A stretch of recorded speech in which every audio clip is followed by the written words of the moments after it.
Bienvenue à un autre épisode de Livable Today, où nous parlons des innovations environnementales, sociales et digitales de la Caraïbe qui visent à rendre notre monde plus vivable. Je suis Zéphine Roy, je suis très contente d'accueillir une invitée qui est aussi une amie et une personne merveilleuse.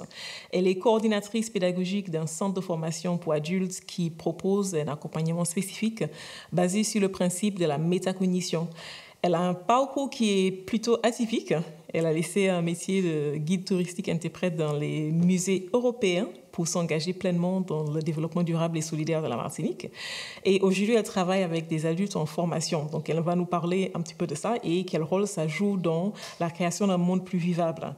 Donc, j'accueille Aude Goussard sur Livable Today. Aude, merci d'être avec moi aujourd'hui. Je t'en prie. Bonjour Zéphine, bonjour à tous. Bonjour à Sun Creative Films. Oh, tu travailles dans le domaine de la formation des adultes sur les principes de l'éducation cognitive. Et juste pour commencer, pour qu'on comprenne bien, en quoi consiste l'éducation cognitive? Alors, l'éducation cognitive, déjà, c'est quelque chose qui s'évalue sur deux niveaux, les enfants et les adultes. Moi, j'ai fait le choix de m'orienter vers le public adulte parce que j'estime que chez le public, le cerveau éponge plus vite, les informations sont assimilables plus vite, tandis que chez un public adulte, c'est vraiment différent. Le principe même de l'éducation cognitive, ce qui relève bien évidemment de la psychologie de l'éducation, c'est de permettre à un public adulte par le biais d'outils, de techniques, de développer toute son efficience et toute son autonomie en activant ou, en réactivant de façon systématique leurs compétences acquises tout au long de leur parcours de vie, mais compétences qui n'ont peut-être pas été validées par un diplôme, mais sur le tas. J'essaie de prendre un exemple très concret pour qu'on se comprenne. On peut avoir affaire à la Martinique à une certaine main-d'œuvre très peu qualifiée, mais qui, en revanche, savent très bien faire le ménage, très bien couper les herbes, élaguer, ce genre de choses. Des gestes répétitifs qu'ils ont eus tout au long de leur parcours professionnel, mais ces gestes n'ont jamais été validés par un diplôme. Ça engendre généralement que cet individu estime qu'il ne peut faire que ça, dans un premier temps, et ensuite de ne pas se valoriser, de ne pas valoriser ses compétences et parfois même pire, ne même pas savoir nommer la compétence qu'ils exercent depuis plusieurs années. Le rôle de l'éducation cognitive et métacognitive, c'est de permettre à l'individu, dans un premier temps, d'identifier ses compétences, ses savoir-être, ses savoir-faire, en être fier, savoir en parler, savoir développer ensuite ce qu'ils savent faire. C'est vraiment ça le principe de l'éducation cognitive chez les adultes. Et les adultes avec qui tu travailles, ce sont plutôt en relation avec les métiers manuels ou est-ce qu'il y a d'autres corps de métier? Alors, ce qui est extraordinaire avec l'éducation cognitive, c'est qu'on peut partir d'une personne qui n'a strictement qu'un savoir-faire manuel et l'amener jusqu'à une formation qualifiante, certifiante, pouvant aller jusqu'au niveau Bac+4. Donc, je touche un large public, qu'il soit analphabète, qu'il soit très peu qualifié ou même fortement qualifié, mais dans un souci de reconversion professionnelle. Mm-hmm. Donc, d'une certaine façon, est-ce que là, tu apprends ou tu travailles avec les gens pour qu'ils apprennent ou qu'ils réapprennent en fait à penser leurs compétences, à penser eux-mêmes, à penser leur façon de se voir aussi? Exactement, et ça passe forcément aussi par la valorisation de l'image professionnelle. Ok. Et quand les gens viennent vers toi pour faire ce travail, est-ce que c'est une démarche qu'ils entreprennent eux-mêmes ou est-ce que tu vas les chercher pour faire ce travail? Alors, il y a des deux. Il y a des deux. Pourquoi? Parce que je travaille aussi bien avec la commande publique, donc tout ce qui sera demandeur d'emploi, mais je fonctionne également avec la commande privée, c'est-à-dire associations ou entreprises qui ont un besoin de valoriser leurs salariés. Donc, la démarche peut être personnelle de la part d'un salarié, puisqu'il cotise pour son parcours de formation professionnelle, il cotise auprès de ce qu'on appelle un... Donc, ce salarié peut, à un moment donné de sa carrière professionnelle, se dire, tiens, j'en ai marre de faire cette tâche continuellement depuis 20 ans, j'ai envie de me reconvertir, mais je n'ai jamais eu de diplôme. Donc, par le biais de son compte personnel de formation et de son organisme qui récolte les fonds de formation, cette démarche peut être strictement personnelle, ce qui est très encourageant. En revanche, il y a d'autres publics qui bénéficient d'un accompagnement à l'insertion professionnelle et sociale. C'est un public parfois assez éloigné de l'emploi, assez éloigné du travail ou de sa scolarité ou d'une formation professionnelle. Donc, ces personnes-là, effectivement, nous allons les chercher. Donc, nous allons les chercher par le biais d'enquêtes, nous allons les chercher grâce au Pôle emploi, nous allons les chercher grâce à des réunions publiques et c'est un public qui est assez facile à mobiliser puisque les organismes publics mettent en place, en tout cas notamment dans le sud de la Martinique, un certain nombre d'outils qui favorisent leur venue vers nous. Des cartes de transport gratuites, une aide au permis de conduire, une prise en charge de certaines difficultés socio-professionnels qui permettront de dégager une autoroute à cet individu pour acquérir pleinement ce dispositif de l'éducation cognitive. OK. Là, Aude, la question que j'ai là pour toi, c'est, je sais que tu as toujours été très engagée sur plein de causes différentes. En Martinique, des causes environnementales, sociales. Tu es quelqu'un qui est engagé, tu te bats pour beaucoup de choses. Et là, j'ai l'impression qu'il y a un shift, une transition, ou en tout cas, ça peut apparaître comme ça quand on rentre dans le monde de l'éducation et de la formation des adultes. Est-ce que ça n'a rien à voir en fait avec ce que tu faisais avant? Est-ce que pour toi, il y a un lien entre ce que tu faisais avant, les causes que tu défendais, et ce que tu fais aujourd'hui et le monde que tu essaies de créer ou de laisser pour tes enfants? Absolument. Dans la vivabilité que vous entendez, j'entends 3 mots très justes. Mm-hmm. L'équitabilité, la vivabilité et la viabilité. J'ai toujours été une personne assez engagée sur des terrains sur lesquels on ne m'attendait pas du tout, c'est-à-dire au front. Mais j'ai toujours eu cette casquette-là. Ça veut dire, quel que soit le métier que j'ai pu exercer par ailleurs, on m'a toujours donné des stagiaires à suivre. Bon, aujourd'hui, est-ce que c'est l'heure de la transmission? Je pense. Mais en tout cas, j'ai 2 casquettes bien distinctes, mais j'arrive quand même parfois à faire des traits d'union entre les deux.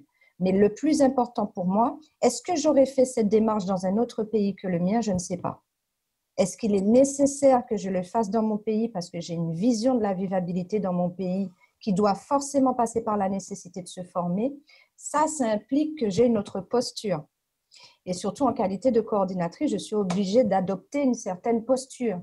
Mais cette posture-là, je ne suis pas schizophrène, non, loin de là. Mais en tout cas, je sais très bien mettre mes casquettes quand il le faut. Et ce qui parfois peut beaucoup étonner, parce que là où on a l'habitude de me voir et là où je suis, c'est-à-dire là où personne ne le sait, puisque on me voit plus sur un terrain militant et pas au plan professionnel. Je sais être 2 personnes totalement distinctes, mais aller chercher dans les 2 camps ce qui me permettra d'aider mon prochain de manière la plus efficace et la plus efficiente possible. Donc, c'est pour ça que je détonne parfois en fonction. Mon discours peut parfois détonner. Et comment est-ce que pour toi, la formation va jouer un rôle dans la Martinique telle qu'on la connaît aujourd'hui? On est en train de la vivre.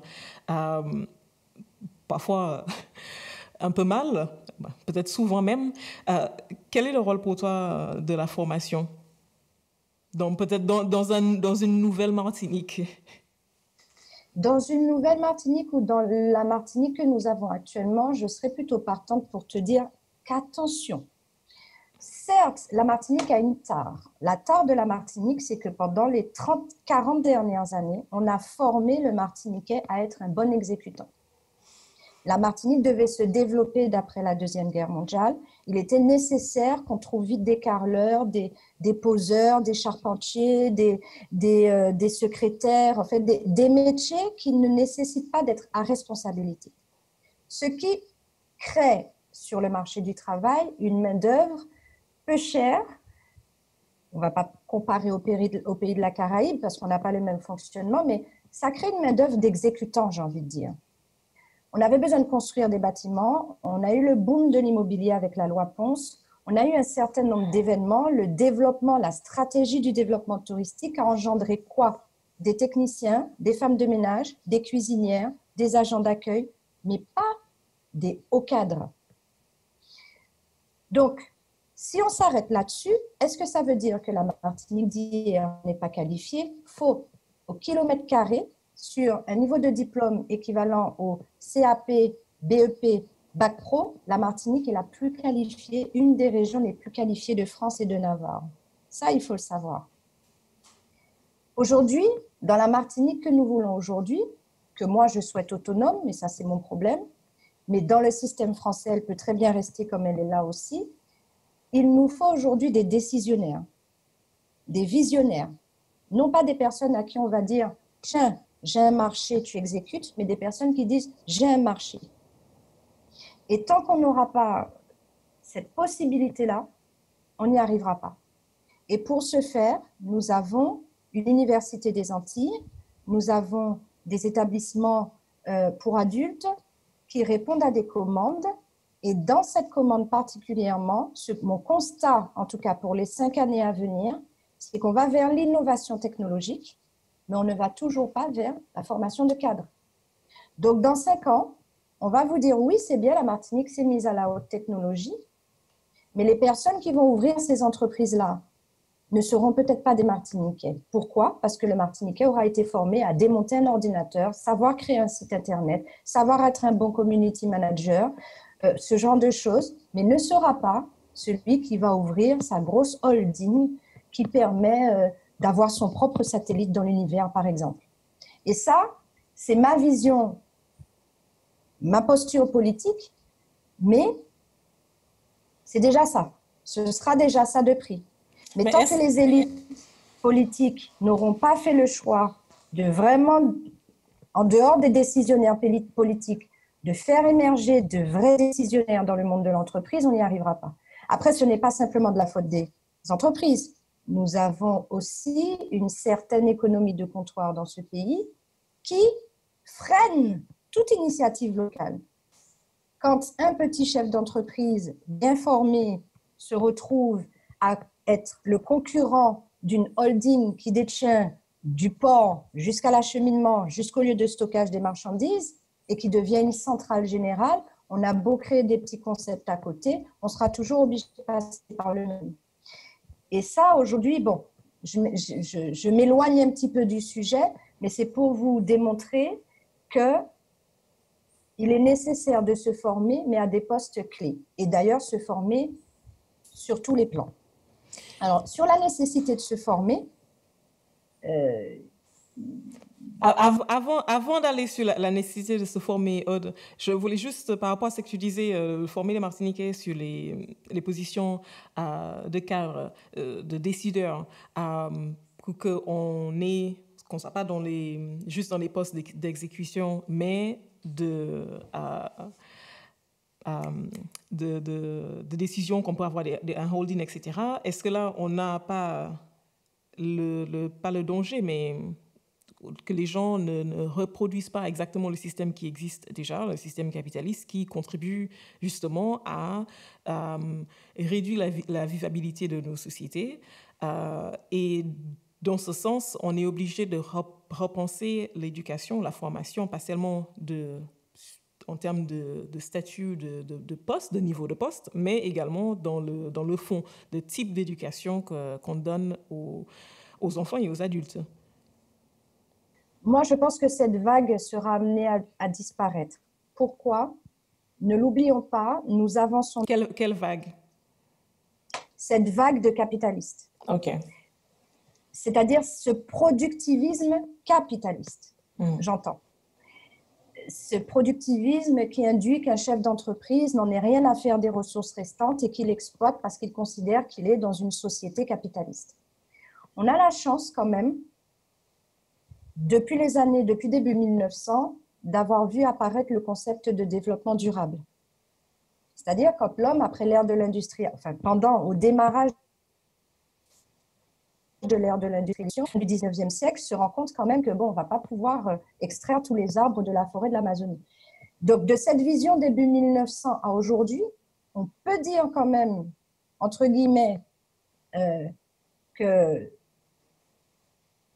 après, pendant les 30 glorieuses, l'homme s'en est totalement fichu et on en voit les résultats aujourd'hui. Mais aujourd'hui, nous avons quand même, pour moi, j'ai 4 enfants, des enfants qui grandissent en se disant la terre est une ressource. Donc, il faut la préserver.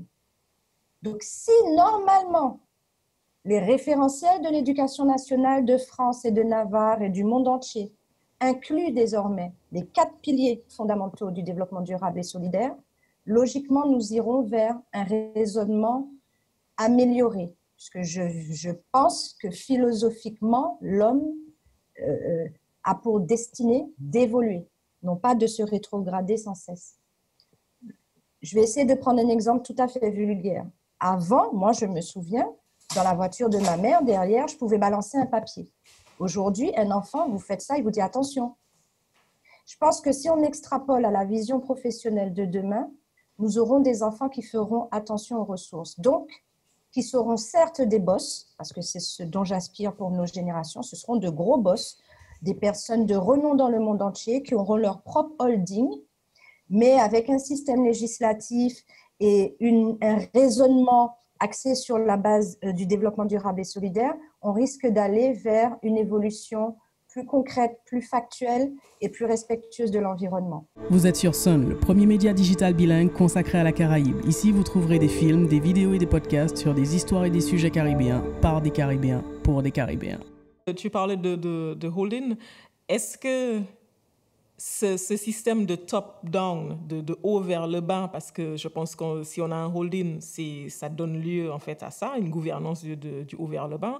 Est-ce que du coup, si on veut un monde qui est plus vivable, il ne faudrait pas penser à un système qui est plus égalitaire, là je mets entre guillemets, équitable.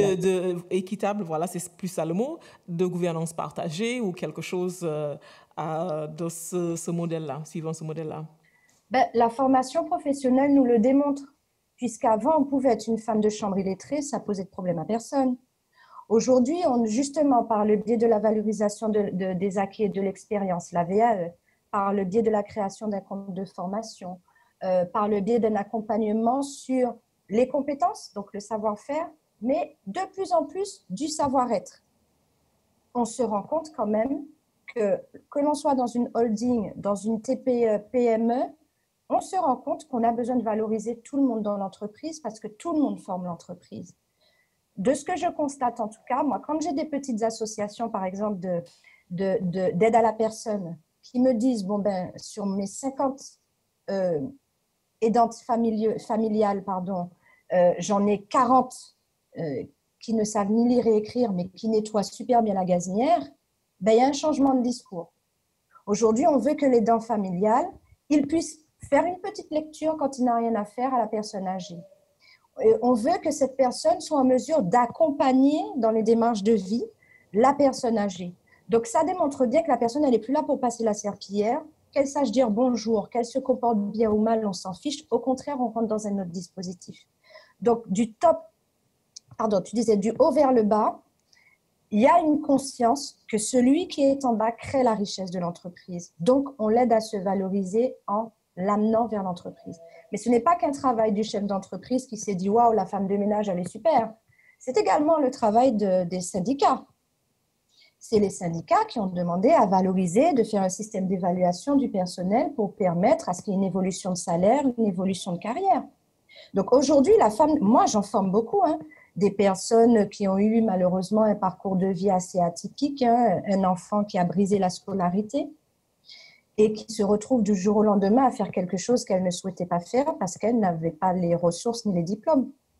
Aujourd'hui, cette personne, elle se lève un matin, elle va sur maformationprofessionnelle.com, elle se forme à ce qu'elle veut. Et elle est aidée aussi à la maîtrise des outils informatiques. Aujourd'hui, une femme de ménage, si elle ne maîtrise pas le b.a.-ba de l'informatique, elle a peu de chance sur son CV d'être attractive, d'être compétitive par rapport à une démarche qui est son ordinateur, d'échanger par mail, de pouvoir faire un rapport écrit, les choses évoluent. Donc aujourd'hui, ce que j'ai plutôt à dire, plutôt que d'enfoncer un système, je serais plutôt à dire, est-ce qu'aujourd'hui la main-d'œuvre est motivée pour y aller? Et c'est cette main-d'œuvre-là que moi je recherche. Je ne vais pas passer mon temps à revoir des systèmes qui existent sans pour autant prendre en compte la nécessité pour la main-d'œuvre de se former. Et c'est là tout l'enjeu, au fait. Système existant, est-ce qu'on veut l'intégrer? Et la nécessité de l'intégrer, donc la nécessité de se former. Pourquoi, pour toi, c'est si nécessaire pour que les gens se forment?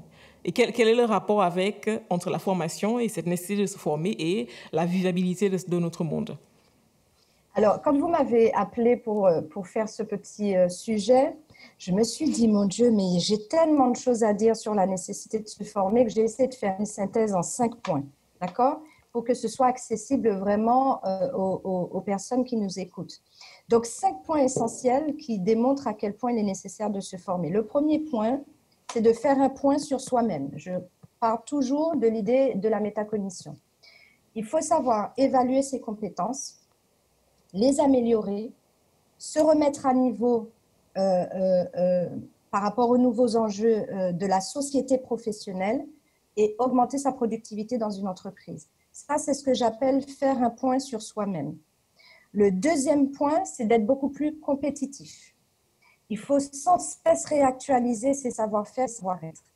Apprendre à maîtriser de nouvelles compétences par le biais de la formation professionnelle et puis surtout, changer ses habitudes de travail. Ne pas croire que tout est acquis.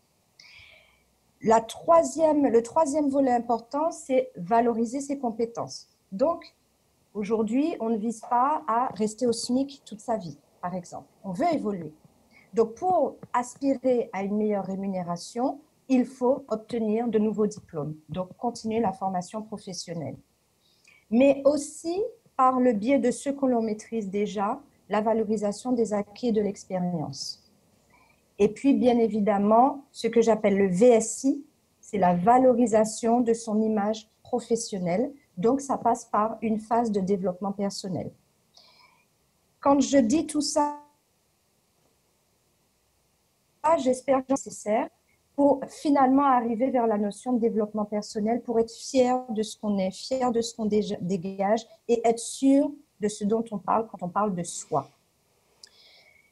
Changer de métier, obtenir une promotion, ça s'appelle la reconversion professionnelle ou le système de promotion professionnelle.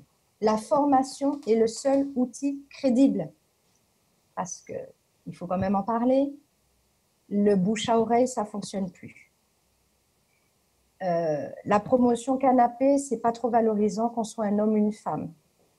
Et enfin, le filon, ça entraîne généralement un petit peu plus tard dans l'entreprise des conflits parce qu'il y a l'arrivée d'une main-d'œuvre plus qualifiée et ça crée des discordes. Donc, allez-y franchement, n'attendez pas sur X, Y, Z pour vous donner un poste, mais allez le chercher en vous formant et puis avoir surtout confiance en soi. Parce qu'aujourd'hui, il y a suffisamment de dispositifs qui existent pour aider n'importe quel salarié, n'importe quel demandeur d'emploi, n'importe quel jeune de 18 à 25 ans, sans diplôme, sans compétences, sans métier, on peut y arriver. Il y a la commande publique, donc à savoir le Pôle emploi, là qui part sur un marché de 5 ans sur des formations innovantes. Vous êtes demandeur d'emploi aujourd'hui, il est impératif de retourner vers votre conseiller Pôle emploi et lui demander l'offre de formation qui existe pour vous y inscrire. Pour ça, vous avez également Internet. Sur maformationprofessionnelle.com, vous vous inscrivez et vous trouvez la formation qui vous sied. Vous avez le système de rémunération. Vous avez l'OPCO qui peut intervenir. Vous avez des frais pris en charge. Aujourd'hui, personne ne peut nier que la formation professionnelle n'est pas au service de tous. Vous êtes aujourd'hui rémunéré pour suivre une formation. Vous vous rendez compte? Aujourd'hui, on vous paye pour suivre une formation. On vous paye vos repas, on vous paye votre transport. Maintenant, les lignes du Sud vont directement à Carrère. Vous n'avez aucune excuse à rester là. Soyez, je m'adresse plus particulièrement au public demandeur d'emploi freinés par la scolarité de leurs enfants. Vous devez vous dire, mesdames, que ce n'est pas terminé et que ce n'est pas quand vos enfants auront 18 ans ou qu'ils auront plus grand que vous pourrez. Vous pouvez d'ores et déjà vous former même à distance. Si on a l'ordinateur pour aller sur Facebook ou sur YouTube ou sur Netflix, on a l'ordinateur pour se former. Vous avez le distanciel. On vous forme à distance tout en étant payé pour le faire. Donc aujourd'hui, j'ai envie de dire, remobilisons-nous tous ensemble. Vous avez votre compte personnel de formation, vous avez des remises à niveau des compétences de base, vous avez votre compte retraite que vous pouvez créer en ligne. Aujourd'hui, tout est en ligne. Les formations innovantes existent. Allez-y pour votre bien-être à vous. Et dans chacun des modules qui existent aujourd'hui, vous avez forcément le développement personnel. J'entends par là qu'à partir d'un diagnostic psychosocial ou socio-professionnel qui sera fait, vous serez prise en charge dans tous ces domaines. Allez-y, foncez. Merci Aude. Là, je pense que tu as donné toutes les informations, je pense, pour les personnes qui sont dans cette situation-là. Ce sont des informations qui sont vraiment utiles. Et je retiens deux choses, c'est on ne se contente pas de sa situation, on ne se laisse pas bercer par sa situation, quel que soit si on a déjà un travail. Il faut toujours évoluer, que ça soit au niveau des connaissances ou de sa situation de vie. Et la deuxième chose, c'est on n'a plus d'excuses, en fait. On peut toujours se former, on a toutes les ressources, en fait, à notre disposition. Et comme tu dis, on a cette situation qui est absolument incroyable, qui est pour moi un peu crazy, que les gens soient payés pour être formés, mais ce sont je pense, des dispositifs qui permettent à des personnes qui, justement, ont peut-être pas de ressources. Et donc, du coup, ils se disent, je ne peux pas me former parce que je dois aller travailler. Du coup, on va leur permettre d'avoir cet équilibre-là. Et donc, on n'a pas d'excuses, on a toutes les ressources pour le faire. Merci d'avoir partagé ça avec nous. Je pense que ça sera très utile pour les personnes qui nous écoutent. Très bien. À votre service. Quelle est ta vision d'une Martinique plus vivable? Quelle serait pour toi une Martinique vivable? Déjà, est-ce que pour toi, la Martinique aujourd'hui, elle est vivable? Et qu'est-ce qui la permettrait de devenir ou être vivable? Aujourd'hui, on ne peut pas dire que la Martinique soit vivable. En tout cas, quand on ne se contente pas du sable chaud, des cocotiers, de la plage, de la rivière et de la beauté de son décor. Non, aujourd'hui, la Martinique n'est pas vivable parce que la Martinique n'est pas équitable.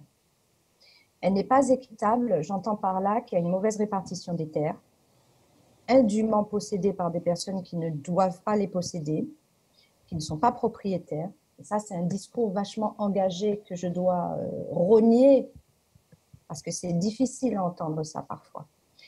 La Martinique n'est pas équitable, même si son volet social aujourd'hui, selon moi, vise à aider, mais pas seulement, aussi à rendre dépendant. Quand on rend dépendant, on n'est pas équitable. Est-elle viable? Aujourd'hui, la Martinique, je ne sais pas. Elle est contaminée au chlordécone pour plusieurs siècles. Les recherches scientifiques ne sont pas détenues par les Martiniquais. Est-ce qu'on a créé un laboratoire d'analyse? Est-ce qu'on crée des filières scientifiques pour nos jeunes plutôt que de les voir partir? Est-ce qu'empêcher un jeune de partir, c'est bon aussi? Toutes ces questions ne sont pas encore élucidées au plan social et sociétal, donc je ne peux pas dire que la Martinique est vivable aujourd'hui. Un cadre qui touche 6 000 € par mois, qui a la possibilité de partir avec son bateau à la Dominique, à Sainte-Lucie, à Saint-Vincent en 2 secondes, oui, la Martinique sera viable, sera vivable, sera équitable pour lui. Mais pour celui qui reste à quai,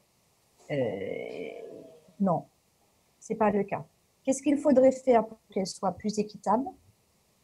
C'est déjà qu'on ait un gouvernement qui réalise que la liberté, égalité, fraternité, ça doit être un concept plein et réel pour tous. Ce n'est pas encore le cas. On a encore des événements qui nous le démontrent, avec une agression des agressions de plus en plus violentes de la part des forces de l'ordre envers des populations noires, et ce n'est pas propre à la France et à la Martinique, c'est dans le monde entier, dans les pays du Maghreb, en Europe, aux États-Unis, jusqu'en Chine. Aujourd'hui, nous avons une Martinique souveraine, souveraine j'entends parce qu'elle est composée à majorité d'Afro-Martiniquais. Est-ce qu'elle est vivable pour eux? Je ne sais pas. Un taux de chômage mirobolant pour des personnes qualifiées, une commande publique à la baisse, une commande privée élitiste. Si on n'a pas bac+20 à la Martinique, on n'est pas crédible. Une fuite vers l'avant des cerveaux, vers l'Europe et dans le monde. Aujourd'hui, un Martiniquais en Chine peut faire 4 fois plus que 5 Martiniquais en Martinique. Il faut se poser les bonnes questions. Un Martiniquais va s'illustrer aux États-Unis pour une trouvaille, ou en France, ici, il faut de 15 Martiniquais pour y arriver, et encore, on n'y arrive pas. Il y a un remplacement massif qu'on ne peut plus ignorer aujourd'hui. Aujourd'hui, on a des personnes qui vivent dans notre pays, qui sont tout à fait épanouies, dans des maisons à 3 000, 4 000, 5 000 euros, qui viennent pour 2 ans et qui repartent sans rien avoir appris de la Martinique, parce que nous sommes dans une société capitaliste. Aujourd'hui, la question est de se poser, est-ce que le Martiniquais se complaît dans cette situation? Ça, moi, je ne m'en complains pas, donc je ne peux pas parler en mon nom, mais généralement, on a une certaine forme d'attentisme qui interpelle. N'étant pas psychologue ou sociologue, je ne pourrais pas répondre à cette question, malheureusement. Mais en tout cas... Mais juste en tant que personne, quelle est ta vision pour demain? Tu es une personne, tu m'as dit une mère de 4 enfants, tu laisses un monde pour ses enfants. Attention. Quel est ce monde? Ou quel est ce monde que tu aimerais qu'il ah oui, attention, dont il serait héritier? Ah oui, là, je faisais un constat. Je ne faisais pas de projection. Je faisais un constat qui interpelle. Mais bien évidemment que mon combat aujourd'hui est de viser à ce que mes enfants aient une vie meilleure demain. Et je pense que quand nous nous évertions à dire que nous allons laisser un monde meilleur pour nos enfants, eux, ils sont déjà en train de le construire. C'est ce qui est très rassurant, comme je disais tout à l'heure, sur la notion de développement durable et solidaire. Nous avons des enfants qui sont élevés dans ça aujourd'hui. Donc, forcément, pour demain, ce sera meilleur. Donc, le constat que je fais aujourd'hui est sévèrement amer. Mais aujourd'hui, par exemple, j'ai ma fille qui me dit « Maman, quand je vois les décisions de justice qui sont rendues sur les Noirs dans le monde, j'ai envie aujourd'hui d'être juge d'instruction. » Jamais avant ces combats-là n'étaient aussi montrés pour que ça implique à toi ou à moi d'avoir eu envie d'être juge d'instruction. Avant, on avait envie d'être juge d'instruction parce que la robe, on se trouvait, oui, je vais faire ça. Mais les questions philosophiques et sociétales derrière n'étaient pas posées. Aujourd'hui, avec l'ère d'Internet, un WhatsApp qui peut t'envoyer la vidéo de Michel Zecler en 9 millions de fois en une après-midi. Ça tombe sur les WhatsApp de nos enfants. Ils voient les injustices, ils voient les dérèglements climatiques, ils voient l'ordre des choses et ils se disent on va changer ça. Et donc, c'est le principe de Fanon. Chaque génération doit, dans sa relative opacité, patati patata, ben, nos enfants, je leur fais entièrement confiance pour changer ce monde. J'y contribuerai, mais je ne serai pas la seule. Et la plus grosse part sera portée par cette jeunesse, et j'y crois. Donc, je suis tout à fait optimiste pour demain. Mais mon constat d'aujourd'hui, il est ce qu'il est, et partagé en plus. Donc, le constat amer, ça n'efface pas ton optimisme dans ce qui vient après, dans la capacité de nos enfants à voir clair et à créer le monde dans lequel eux, ils voudront vivre, dans le présent. Je prends l'exemple de Creative Sun Films. J'ai envie, si vous permettez. On voit beaucoup de médias se créer en ce moment, avec des méthodes totalement alternatives. Avant, vous aurez dit qu'il faut passer par les grandes chaînes de télé ou de radio pour être crédible. Aujourd'hui, on arrive à avoir des sujets de conversation très profonds à base d'un ordinateur et de 2 webcams et Et j'estime, de ce que j'observe, il y a beaucoup de petites télés, beaucoup de petits sites comme ça qui se créent. Moi, je vous appelle les avant-gardistes. Vous donnez la parole à des personnes qui n'auraient jamais eu la parole. Vous êtes des catalyseurs, vous êtes des vecteurs de communication. Et je fais le choix de ne pas nommer l'entreprise pour laquelle j'exerce. Pourquoi? Parce que j'estime que c'est le fond plus que la forme. Là où ailleurs, dans des grands médias, il faut s'arrêter à la forme. Il faut avoir un nom pour être. Aujourd'hui, grâce à vous, je peux m'exprimer. Je ne pense pas dire moins ou n'importe quoi, mais grâce à vous, je peux le faire. Et tous ces médias alternatifs qui se créent permettront à notre jeunesse d'être sûre de pouvoir entreprendre par elle-même et ne pas attendre sur des grands pour pouvoir y arriver. Et je vous remercie beaucoup pour ça parce que ce n'est pas des sujets de conversation qu'on peut avoir sur les grands médias, ça. Et ce sont vos vidéos qui permettent au contraire d'ouvrir le champ des possibles. Et ça, c'est quelque chose que vous ne pouvez pas penser dans les années 80, les années 90, même début 2000. Aude, merci beaucoup pour tes mots qui me touchent profondément.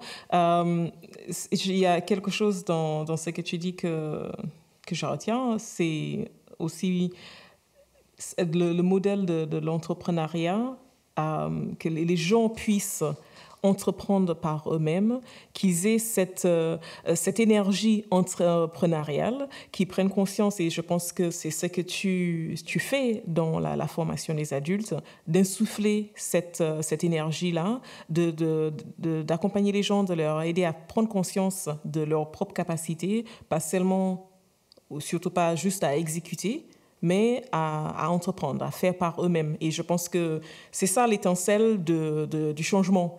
Quand on prend conscience je n'ai pas besoin d'attendre que quelqu'un d'autre me dise quoi faire.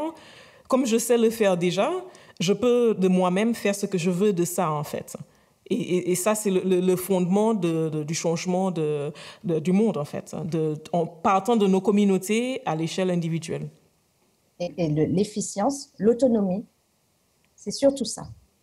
Mm-hmm. La base, le fond du sujet, et d'ailleurs de l'éducation cognitive, c'est l'autonomie des personnes, en activant et en réactivant de façon systématique les compétences acquises. Vous avez des compétences, vous avez décidé de les activer au maximum, aller au bout, sans passer par X, par Z. Et ce courage-là, moi, je le trouve énorme. J'y viens. Aude, là, je pense qu'on va terminer sur ça, sur cette parole. Un grand merci à toi d'avoir été avec moi aujourd'hui. Je pense que pour les personnes qui nous écoutent, cette petite étincelle, ce courage dont tu parles, nous l'avons, chaque personne là en soi, et on a cette capacité à créer. Quel que soit ce qu'on crée, on n'est pas obligé de créer quelque chose de gros. Chaque personne ne va pas créer un holding, chaque personne n'aura pas une grande corporation. On peut avoir une auto-entreprise, on peut avoir une micro-entreprise, on peut faire quelque chose, on peut travailler à partir de chez soi, et je pense que la crise que nous traversons actuellement nous a bien montré. On peut entreprendre et travailler à partir de chez soi. On a plein d'outils qui nous permettent de créer chez soi, de créer avec très peu, avec, comme tu dis, là, on est en conversation, tu as un ordinateur, un téléphone portable. Donc, on a plein d'outils. Là, c'est de nourrir cette étincelle et de la permettre à devenir une flamme. Et je pense que là, pour nous, les adultes, ceux qui sont déjà adultes et sur le chemin de la sortie, c'est ce qu'on peut faire pour contribuer à laisser un monde qui est plus vivable pour que nos enfants derrière puissent avoir quelque chose avec laquelle travailler. Donc, un grand merci à toi. Je t'en prie. C'était Livable Today avec Aude Goussard, qui est coordinatrice pédagogique dans un centre de formation, qui a partagé avec nous sa vision d'un monde plus vivable et pourquoi la formation est clé dans la création de ce monde. Donc, ça clôture notre 3e épisode de Livable Today. Si vous avez raté les premiers épisodes, vous pouvez les retrouver sur Spotify, Deezer, Apple Podcasts et sur toutes les plateformes de podcasts en ligne. Vous pouvez aussi voir la vidéo de cet épisode sur la chaîne YouTube du Média Sun. Et pour ne rater aucun épisode, abonnez-vous à la newsletter sur www.livable.today. Donc, merci d'avoir été avec moi et on se retrouve pour un nouvel épisode pour parler de comment rendre notre monde plus vivable.